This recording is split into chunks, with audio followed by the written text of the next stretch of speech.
Hi, everyone, and welcome to Human Centered, brought to you by VMLY&R. I'm Nick Brunker, Director of Experience Strategy, and your host for the show. Thanks for tuning us in. We're glad you're with us. On every episode of Human Centered, we explore how brands, both large and small, are creating meaningful customer experiences and discuss how professionals like you can tap into CX best practices to create value and gain traction in transforming your business. On the show today, we're going to dive deeper into a topic that we touched on our last episode, which was how you can architect a framework for inclusive transformation and what are those building blocks needed to do it right.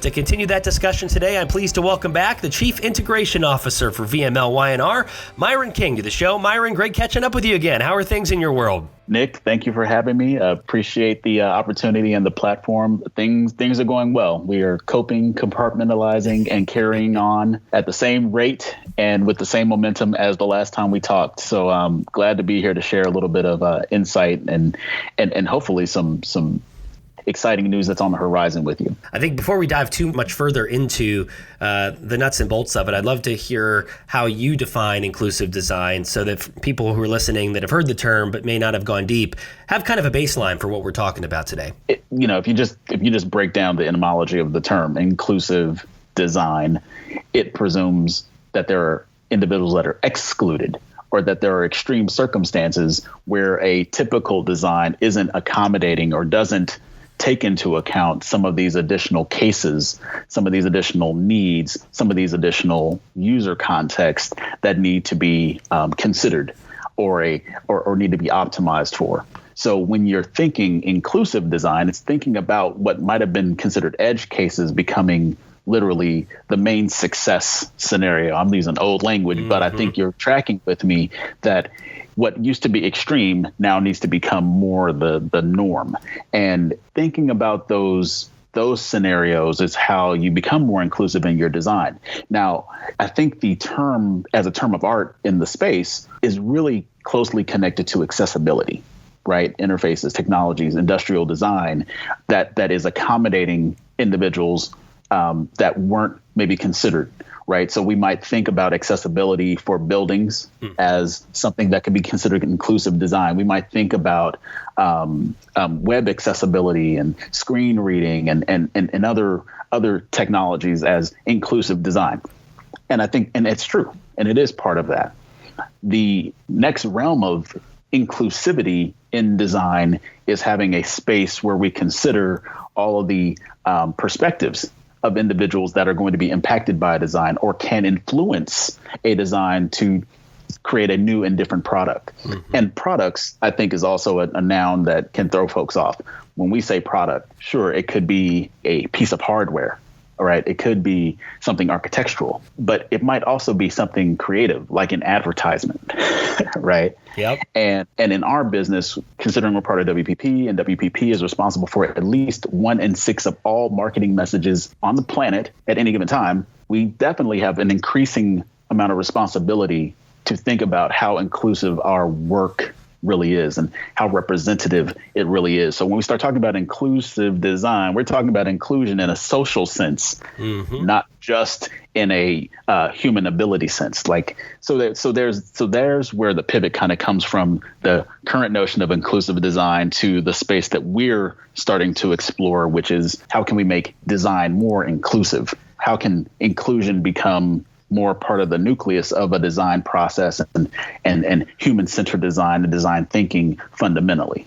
And it seems like what is shocking to me, and looking at all the different research that's out there, and of course having lots of conversations with you as well, it seems like very few firms have really mastered it, have really gotten to the place where they could say we're doing it right, that we're building a business of belonging. Why do you think that is? Is it systematic or is it more tactical? Tell us why you think that inclusive design is not being practiced as widely as you would like to see or would expect. I'll answer it with an analogy. I've had grand opportunities at VMLY&R to be a great boss. I actually want to be considered a great boss. And maybe if you asked 2 or 3 of the 100+ people that I've been a boss to, maybe they would agree. But I can tell you this, I can count on one hand the number of people that look like me that I've had the opportunity to be a boss to.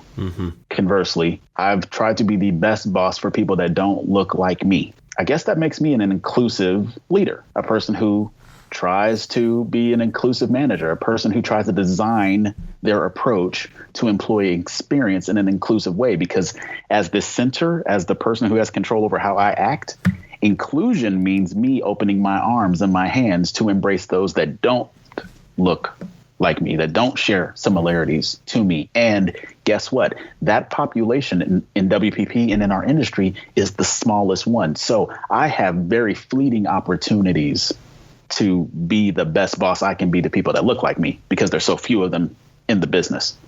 So extrapolate that outward to the question you ask. There's a fundamental issue with numbers that doesn't permit or allow for individuals to be, for the majority of individuals to be the best boss to people that don't look like them, because we don't have enough Black, brown, indigenous, people of color in the business for that opportunity to be prevalent and constant, which is part of the reason why businesses don't necessarily place the right level of impetus on this aspect of management. It's a numbers game, and that numbers game is institutional and structural. It literally is. But when we start to bring attention to it and programs that are around diversity, equity, inclusion, and the training that's related, they are starting to break the fog. Nothing was more prolific in breaking the fog than last June. And this triumvirate of things that we learned in late May of 2020 that gave us the summer that we had, right? It wasn't just George Floyd. It was that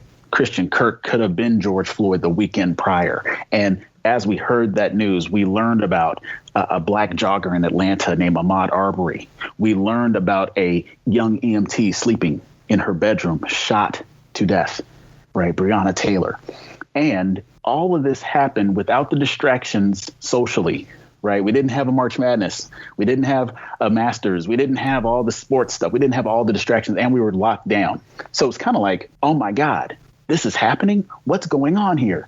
Now, to some of us, we knew it was going on, but that lifted the fog, Nick. And as a result of that fog lifting, people started saying, how are we perpetuating this? How are we contributing to this circumstance? What can we do to change it? And now we have a renewed focus on it, but we're approaching a year since the turmoil and something that has set in. And I'll share this observation. For some, it seems like this was yesterday or a month ago.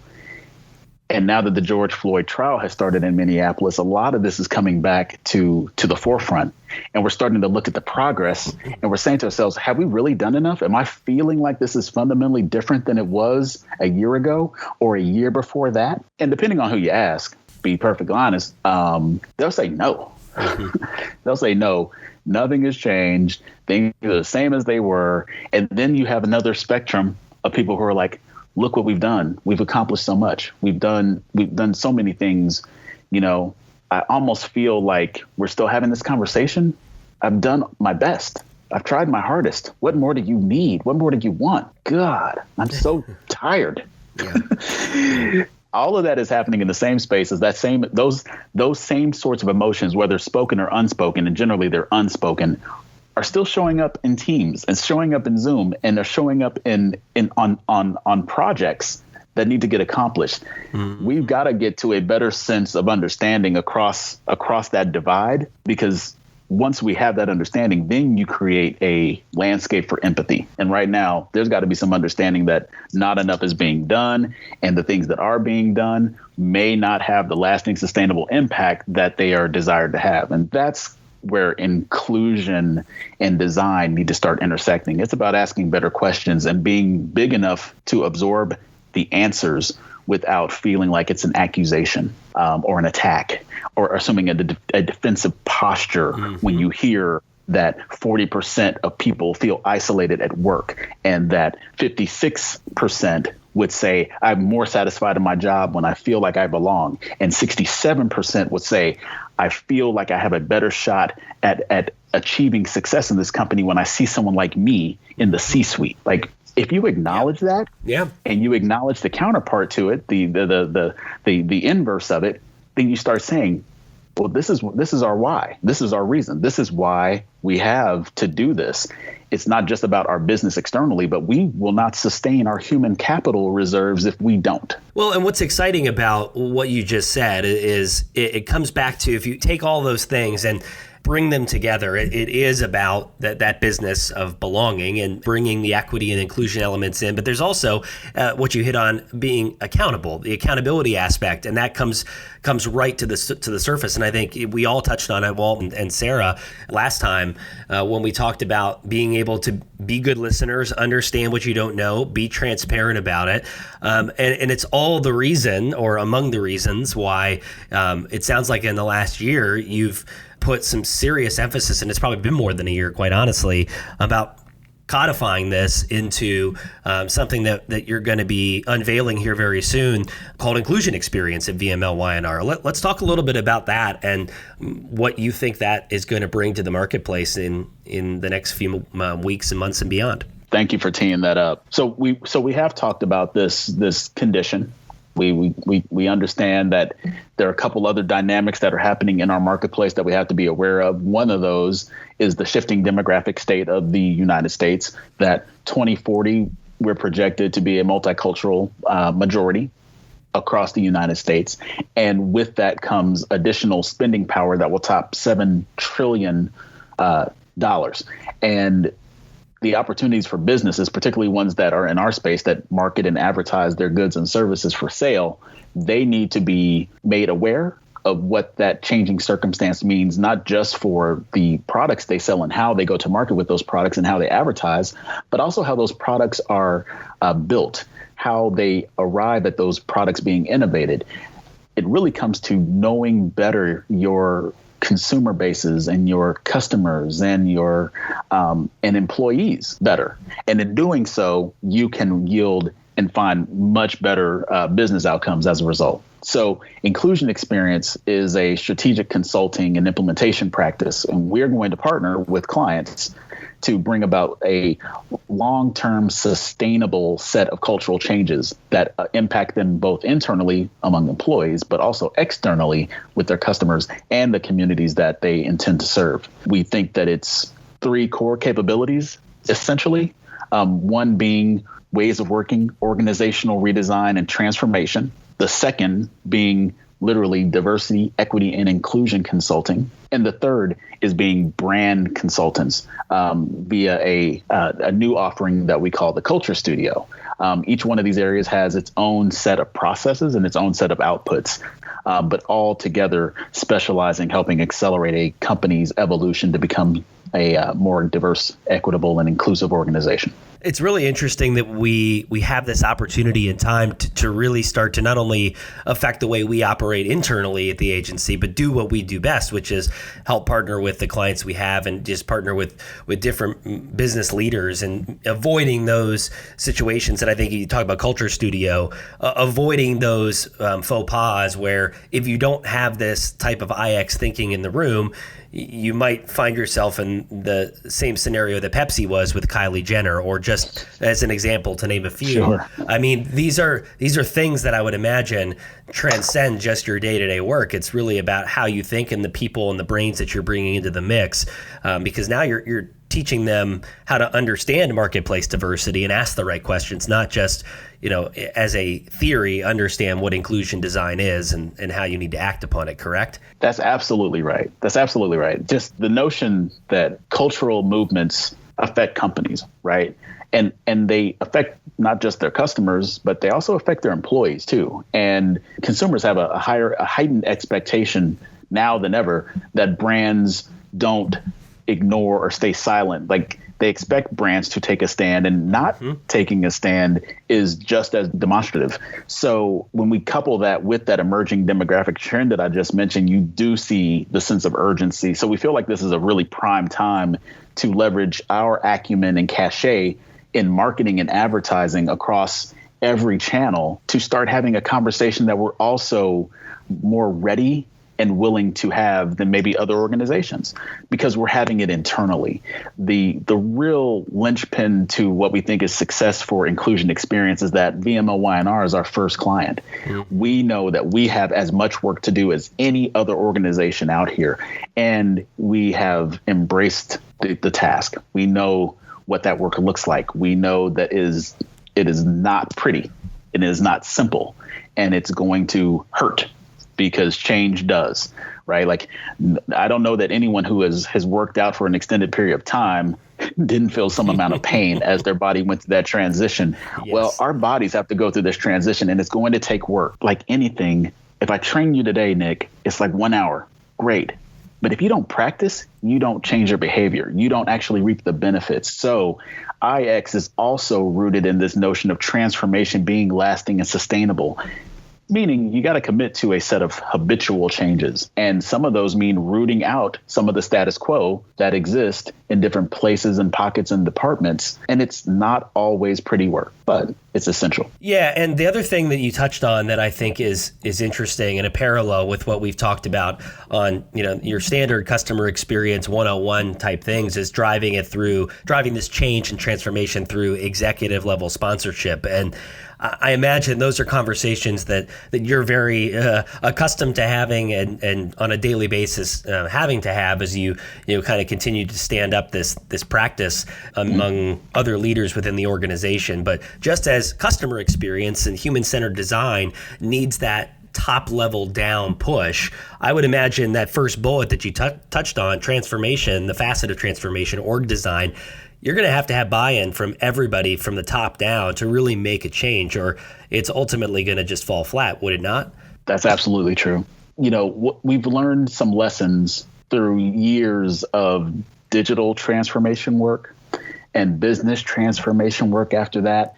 And we've learned that you definitely have to have buy-in from executives, but you also have to have input and authorship from all aspects and facets of the organization. So you have to create a really healthy and viable framework for allowing collaboration. And you've got to have leadership that can manage expectations such that the process can yield good ideas, right? And that's where we start to leverage our design thinking acumen and apply it to a set of conditions that it hasn't been applied to before. We haven't asked diversity, equity, and inclusion questions as an organization with a design thinking lens. And when you start to do that, it creates a whole new realm of possibilities.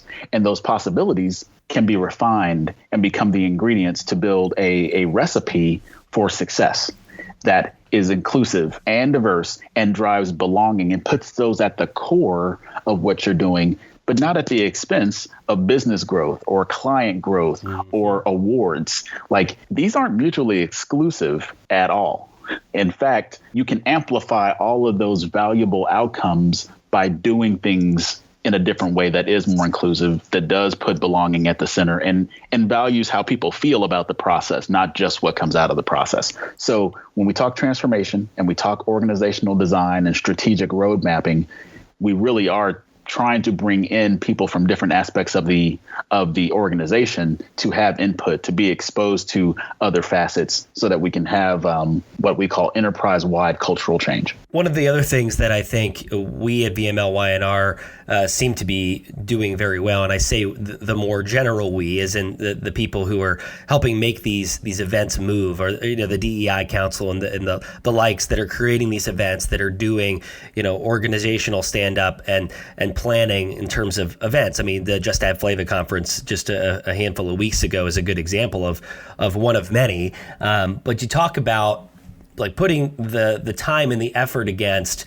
making this something that you can not only talk about, but actually practice and practice visibly. So there's transparency in, I'm not only going to tell you about what is the right thing to do, I'm going to show you what is the right thing to do, or the thing that's going to ultimately drive the culture and that sense of belonging. Talk about that consultation facet of IX and how your group within the organization can help partner with leaders to do the same within their companies. So for the last, I'm going to go out on a limb and say for the last 7 years, we've had a formal group assembled across VMLY&R that was dedicated to accomplishing an acronym called REACH, right? That we would recruit, that we would educate, that we would be authentic, that we would amplify culture, and that we would promote humanism in our approach to DEI. And over the years, it's resulted in a wide array of programming that has been really foundational to helping us say with confidence that DEI is in our DNA, right? We've set up employee resource groups, which is not unique, but our employee resource groups have more quickly stabilized and now have more organic space. So we're loosely coupled, tightly aligned, if you will. Mm-hmm. Our employee experience enhancements have all reflected this notion of how can we create more opportunities for engagement so that new team members feel acclimated and that they don't have to do so much leaning in. How can we create a organization that kind of leans into its employees? That's a different paradigm entirely, where a new employee it feels less anxious and less afraid. This comes out of our DEI group. And then you have training and curriculum design. And then you have talent recruitment and pipeline diversification and partnerships that we craft and execute across the board with nonprofits all the way to our biggest clients. And then you have things like Just Add Flavor, where we do event planning, coordination, and execution. All of that is in the realm of our DEI consultation space. And we're having real conversations in each of those facets with our clients, giving them access to the things that we do, sharing with them how we got to those points of execution, and helping them with that same muscle memory. We're also extending our connections across business and industry to help them have a wider array of personalities and people to engage with and partner with, because it's going to take more than any one company, more than any one department. It's going to take a village. And like one of our colleagues said famously during Just Add Flavor, it's going to take a nation to overcome some of the challenges that we have that are institutional and structural. And this DEI consultation really is a unique way for us to deliver that kind of value in the marketplace. I'd like to get your thoughts on how technology can help make an impact. I mean, we've seen, innovation and technology advancements, seemingly every other week there's something new that can be leveraged as those types of innovations begin to scale, thinking things like AI, to use a very general term. But, as we think about how, we do unconscious bias training and other types of things that have become relatively regular occurrences across lots of companies, are you and your group thinking about, and I'm sure you are, but maybe elaborate on how you see some of those areas in technology becoming a more powerful and impactful player in identifying some of the human limitations or things that we might not just recognize by having conversations, that technology can actually, be an asset to us in addition to the work that you're doing? Oh, for sure. Let's take a couple of slants. One area of technology that can definitely be helpful is any technology that's used to collect data and collect insights. So, without throwing any names out, but let's just say that there are major companies that actually execute surveys and they collect points of view and perspective. And it's quite difficult and expensive to get at slices of information from BIPOC cohorts, just for example. Harder to reach, harder to identify, harder to get their perspective on a range of questions and topics, or to isolate that in these large data sets. But I think we're going to see an increasing demand from these companies to parse their data in such ways that we can get better, more salient points of view from large data sets where these populations are concerned, so that we can have that statistical insight to drive better decision making. We're refining our resources to do exactly that. And our approach to this is having what's called studios that are strategic in nature, that are digging more deeply into people insights, so that we can start to ascertain better information, better prediction models for how groups will respond to certain stimuli that we put into our product mix or put into our content mix. So that's one way. Another way that we're looking at technology, you kind of spoke to it, was artificial intelligence, virtual reality, augmented reality. And one of the interesting places to go is how you can start building more empathy or creating more empathy or opportunities for empathy using these tools. Imagine headsets that you can put on that give you a simulated experience of what it would mean to be a different race or ethnicity visibly than you currently are. And to see how moving through a hallway in a packed office might feel when you're the only, or what it's like to be in this boardroom and experience some of the things that you only hear about or read about if you have a personal relationship with a BIPOC person who's experienced it. You may say, oh, is that really how you feel? I'd never seen that. I wouldn't even know that was happening if it were happening. Well, we can create simulations, right, where you can kind of have that experience and feel that experience. So that's another way that we can employ technology to kind of break through this reality distortion field that exists between what I might experience and what you might experience, so that you can maybe get a little bit closer to walking a mile or at least a hallway in my shoes. Other ways, I think, are to make sure that we're diversifying access, right? One of the problems with technology is that it's not universally accessible. Yeah. And we've got to do things that close that digital divide and close the internet divide. It seemed like for a moment during COVID, there was a lot of attention being paid to equity in terms of internet access and equity in terms of computer access. I would hope that we continue to figure out ways to make access to technology as ubiquitous as access to running water and access to internet the same way. Even at our worst, this country has had plenty. And I think we've got to do some things that share that wealth and share that access more broadly, more uniformly, and make that a priority. I don't think that's necessarily like a task for I don't know that that's a design task per se, but it's definitely like, if we get those things done, imagine what possibilities can emerge when more people of different perspectives and lived experiences and socioeconomic backgrounds can contribute and articulate what their experience is, so that we can absorb it, understand it, and make better products from it. That's where we've got to get. Like, there's no shortage of great ideas. I just think we need to diversify the places where those great ideas can come from. Well, and it goes back to what we said in the last episode when we talked about being able to have those types of folks at the table who have those diverse backgrounds that can, be somebody who has experienced different things in life, and the design teams should be representative of the customers you want to reach. And obviously that goes back to experiencing some of those things. One anecdote that I recall, and I don't know what sparked it, that something you said about tactically experiencing something else through virtual reality or AI, thinking about just one angle of disability or trying to design for a different experience. It's for somebody who has dementia or is in the early stages or even mid stages of Alzheimer's. And one of the experiences that I have gone through in my career is, working through some of the design and customer experiences, actually doing a series of activities with different tactical impairments. So you had these glasses and you had headphones on that were playing lots of different distracting white noise among other conversations, and even doing the most simple tasks like folding laundry or trying to go to the door and turning on a light was very, very difficult because of how people in that stage of life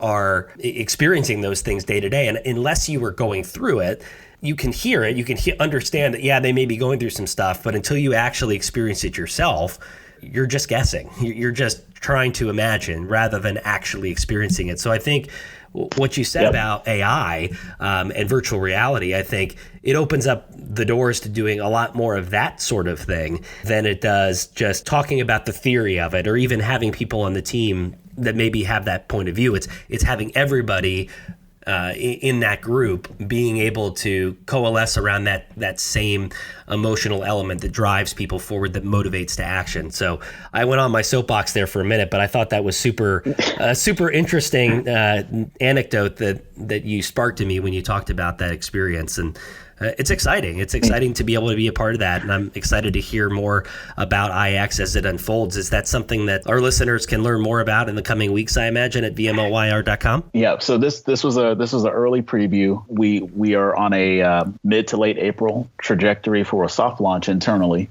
and a broader public launch end of month, early May. And it's like anything else, we want to measure twice, cut once, and make sure that one, the position is authentic. You heard me say that we are our first client, which means we are our first case study, which means that we have to be poised to answer difficult questions, but also to share our successes, right? We shouldn't be overly self-congratulatory, and we shouldn't be overly shy about what we've accomplished, right? So striking that balance is important. We also don't want to set any false promises about what we can accomplish. The third thing is that we have to meet clients where they are, right? Not everyone is Ben and Jerry's, not everyone is Nike. And even if we were working with them, we'd want to meet them where they are and try to contribute. And we're always going to learn. We're going to learn as much as we teach. We want to partner. We want to do this with, not for. And that's an important distinction as well. When we can hit all of those different dimensions, I think that we can do amazing work. And we've already got great relationships, thousands, right? Hundreds of great relationships in North America alone that are already saying, can we talk? And the answer is an unequivocal yes, we can. And a big theme, I think, to close the show is that it comes back to driving home the why and bringing passion to do better for your customers. And at the end of the day, leaders, whether they're in agency life or on the client side, working in leaders in business, it comes back to getting the people that you surround yourself with, finding that desire and the excitement in purpose of their work to drive inclusive design for their customers and be there with them as a relationship instead of, and I think you touched on it at the top, was creating relationships with the markets and the customers you serve versus we're here to even, serve them a product or a service. We're selling them something. It's becoming more and more about the relationships, which means at the end of the day, it's about having the people that are on behalf of your brand being as passionate about delivering those experiences as you guys are at the top and all the way down, which is so exciting. Just think about it. Think about all of your relationships. Like very literally, if we focus on being relational first, getting to know each other and understand each other and find, common interest, common experiences, it makes the transactional so much easier. So it reduces so much of the friction there. We can have some really difficult conversations more quickly and more productively if we already know each other. Like, I don't have to assume your intent, Nick, because I know you. You've already demonstrated your intent, right? So when we get into the difficult conversations about what to do when the rubber hits the road and we have to actually do something difficult where we can't both be winners necessarily, it'll be easier because we're not at odds. Right. And I think that we can create those kind of relationships through the inclusion experience so that employers have those kinds of relationships with their employees and brands can have that kind of relationship with their customers and consumers. Dude, it's always so great catching up with you. I know you've been extremely busy of late, and I know time is always at a premium. So I really appreciate you carving out a few minutes to chat with us about this and back-to-back episodes, the Myron Show on Human Centered. Thanks again for all the time, man. Hey, well, thank you. Thank you for the time, and thank you for doing this during your paternity leave, by the way. Yeah. Yet a dad yet again. Congratulations. So happy for you and your family. I like when good people make good people. Thank you, Myron. We're going to do our best. You never know, but we're going to try. I have faith in you, and I'll be there should you need any guidance along the way. I will take you up on 3 or 4 times now. Hey, keep your phone on. Yeah, will do. Thank you, Myron. And thanks to you all for listening to Human Centered as well. We'd love to hear your feedback on the show. Give us a rating and offer up your thoughts wherever you listen to your podcasts, including Apple, Spotify, Stitcher, Amazon, and more. Have a topic idea or just want to drop us a line? You can connect with me on Twitter @Nick Brunker or shoot us an email, humancentered@VMLY&R.com. Thanks again for listening. We'll see you next time.